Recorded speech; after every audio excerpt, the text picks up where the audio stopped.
Let's talk for a minute about the difference between atheists, agnostics, apostates, and believers.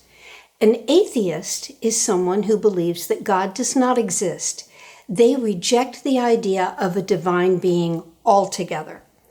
An agnostic believes that we can't know for sure whether God exists.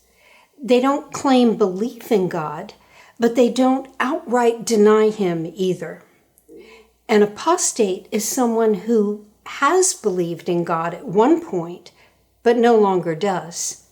Apostates have deliberately turned away from beliefs they once embraced.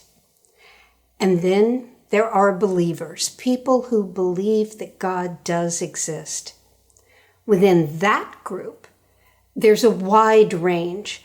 Some believers are Christians, others follow different faith traditions.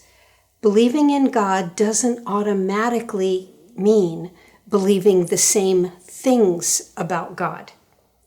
So here's a question.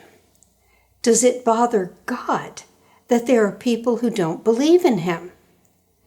The Bible doesn't answer that directly, but it does tell us what our responsibility as believers is.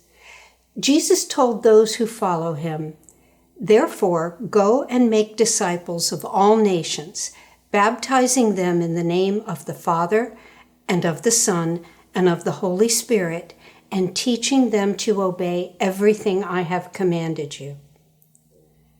What's important to notice here is what Jesus doesn't say.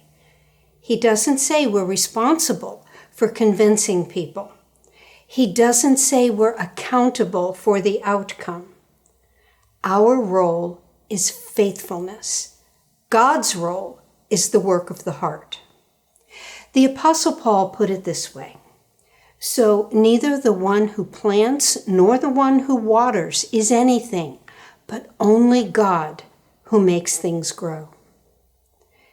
As Christians, we're called to share truth with humility, to live out our faith with integrity, and to treat people with respect and love, regardless of what they believe or where they've been on their faith journey. Our goal should be restoration, not winning an argument. We share the message, and what someone does with it is between them and God. Our responsibility is simply to be faithful with what we've been given, to speak truth with humility and grace. And that calling doesn't change whether we're speaking with an atheist, an agnostic, an apostate, or a fellow believer. I'm Jacquelyn Lynn. Thanks for watching.